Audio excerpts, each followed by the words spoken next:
अगर इस्लाम के कारण आतंकवाद होता, मेरा सवाल जरा समझ लीजिए, अगर इस्लाम के कारण आतंकवाद होता तो दुनिया के कौन से देश में सबसे ज्यादा आतंकवादी होना चाहिए? इंडोनेशिया में। सऊदी अरेबिया बहुत छोटा है, पता नहीं हमारे बंबई के बराबर भी है कि नहीं। सऊदी अरेबिया बहुत छोटा है, सबसे ज्यादा आतंकवाद होना चाहिए इंडोनेशिया में, दुनिया का सबसे बड़ा मुस्लिम देश, वहां इस प्रकार का आतंकवाद नहीं है। नंबर 2, वो एरिया देखिए, अभी सवाल आपको बताया गया उसको याद रखिएगा। इस दुनिया के आतंकवाद से, जिसको इस्लामिक आतंकवाद कहा जाता है, गलती से कैसा कहा जाता है वो भी बताऊंगा, इस आतंकवाद से मारे जाने वाले ज्यादा लोग, इससे मारे जाने वाले ज्यादा लोग हिंदू हैं, मुसलमान हैं या क्रिश्चियन हैं? मुस्लिम हैं। इस्लाम के नाम पे आतंकवाद है, सबसे ज्यादा कौन मारा जाता है? मुस्लिम। अब तीसरी बात का ख्याल कीजिए, किस एरिया में इसका लोकेशन है? This terrorism is located in which area? उस एरिया की मैं 3 आपको बातें बताता हूं। उस एरिया में, जिसको मैं वेस्ट एशिया कहता हूं, पश्चिम एशिया में 3 चीजें हैं। नंबर 1, वहां रहने वालों में मुसलमान ज्यादा है, यस नो? उसी एरिया में आतंकवाद ज्यादा है, उसी एरिया में तेल का खजाना है। तो आतंकवाद तेल के कारण है कि इस्लाम के कारण है? तेल के कारण है। और तेल का कब्जा कौन करना चाहता है? तेल का कब्जा वो ताकत करना चाहती है जो वॉशिंगटन में बैठे हुई पूरी दुनिया को नचाते रहती है। काम करने वाला कोई और गुनाहगार कोई और बनाया गया। अब ये आया कैसे? तो आपको बता दूं कि ये अल कायदा के जो मदरसे, अब मदरसा अपने आप में खतरनाक शब्द उसमें कर देते हैं, कुछ मदरसों में इस आतंकवाद की ट्रेनिंग दी गई। इस्लाम के कारण गलत। ये जो मदरसों में आतंकवाद की ट्रेनिंग दी गई, उसके पीछे भी जो हाथ था, 2 चीजों का था। सबसे बड़ा हाथ था अमेरिका का। अमेरिका ने $8,000 मिलियन, 7,000 टन हथियार दिए अल कायदा को।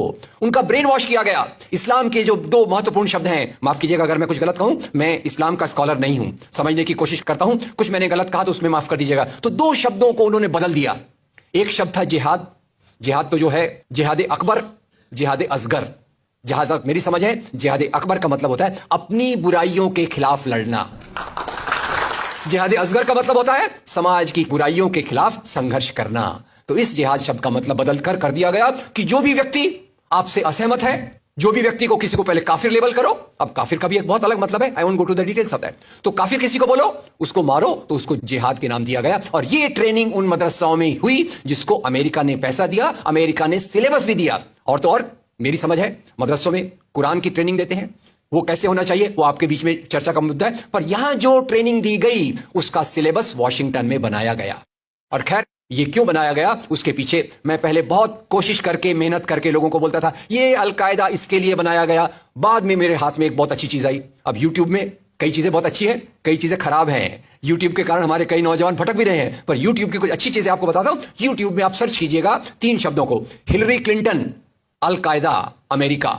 उसमें आपको 4.5 मिनट का एक वीडियो मिलेगा जिसमें हिलरी क्लिंटन बताती है, मैं नहीं कह रहा, हिलरी क्लिंटन कहती है कि हमको रशियंस के खिलाफ लड़ना था। हमारी फौजें जो वियतनाम से एकदम डिमोरलाइज होकर आई थी वो तैयार नहीं थी, तो इन एशिया के मुसलमानों के नौजवानों के कंधे पर रखकर हमने अपनी बंदूक चलाई, हमने अल कायदा खड़ा किया, हमारा काम हो गया, हम अपने हाथ धो लिए और हम अपने वापस आ गए। तो यानी हमने कैंसर के बीज डाल दिए, हम तो अपने देश में सुरक्षित हैं। उसका जो नतीजा भुगतना हो वो एशिया के लोग भुगते, वेस्ट एशिया के लोग भुगते। और उसी के साथ 9/11 के बाद, उसी के साथ अमेरिकन मीडिया ने एक सबसे खराब काम किया, the most anti human act in the history of Mankind.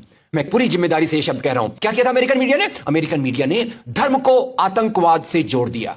मजहब जो मोहब्बत सिखाता है, मजहब जो इंसान को इंसान बनना सिखाता है, उस मजहब के साथ इन्होंने आतंकवाद को जोड़ दिया और एक शब्द बनाया पहली बार, इस्लामिक टेररिज्म। याद रखिए, दुनिया में आतंकवाद पहले भी हुआ है। याद रखिए आयरिश रिपब्लिकन आर्मी, याद रखिए खालिस्तान, याद रखिए नाथुराम गोडसे, याद रखिए इंदिरा गांधी का हत्यारा, याद रखिए राजीव गांधी का हत्यारा। आतंकवाद पहले भी हुए हैं, पर कभी भी मजहब को आतंकवाद के साथ नहीं जोड़ा गया। तो मैं मानता हूं अमेरिकन मीडिया ने अगर सबसे गंदा, सबसे एंटी ह्यूमन काम किया है तो इस जुमले का बनाना जिसको कहते हैं इस्लामिक टेररिज्म। अब इसके पीछे इस्लाम का कोई हाथ नहीं। जिहाद शब्द का मतलब बदल दिया गया और काफिर शब्द का मतलब बदल दिया गया। यहां से ब्रेन वॉश की एक प्रोसेस चालू हुई और इसी को मैं कहता हूं, ये प्रोसेस जो चालू की, ये प्रक्रिया एक कैंसर होती है। मेरा थोड़ा मेडिकल बैकग्राउंड है, मैं जानता हूं कैंसर शुरुआत में होता है, आपने ट्रीट कर लिया तो ठीक है, जब वो फाइनल स्टेज में जाता है तो पूरी दुनिया की बर्बादी करने पे तुल जाता है। और वही बात अल कायदा के साथ हुई। अल कायदा के बाद मामला वहीं खत्म नहीं होता। तेल की प्यास, तेल की भूख बहुत बड़ी है। आप जानते हैं भारत 200 साल तक गुलाम रहा इंग्लैंड का। काय के लिए गुलाम था? क्योंकि उनको यहां का कच्चा माल लूट कर ले जाना था। After colonialism there is imperialism, और ये इंपीरियलिज्म चाहता है दुनिया के रॉ मटेरियल्स, दुनिया के रिसोर्सेज को लूटकर अपनी समृद्धि को, अपनी प्रॉस्पेरिटी को बढ़ाया जाए। और उसी के चलते उन्होंने एक और काम किया, और वो काम था इराक पे हमला।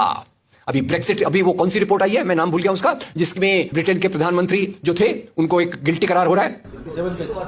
वो रिपोर्ट में पहले उन्होंने तय कर लिया कि हमको इराक पे हमला करना है, बाद में आर्गुमेंट ढूंढते रहे कि भाई कौन सी बात पे हम इराक पे हमला करें। तो बोले अरे इराक के पास तो वेपन्स ऑफ मास डिस्ट्रक्शन है। उस बात पे लंबी बहस चली, और यूनाइटेड नेशंस जिसको अमेरिका ने अपने जेब में रख लिया है, उसके सहारे से उन्होंने इराक पे हमला किया। और वो इराक पे हमले के कारण जो वहां की आर्मी स्ट्रक्चर था, जो फौज का स्ट्रक्चर था, वो डिस्टर्ब हो गया। एक तरफ से वो डिस्टर्ब हो गया, दूसरी तरफ से अल कायदा की आइडियोलॉजी आई, और इन दोनों को मिलाकर ISIS बना।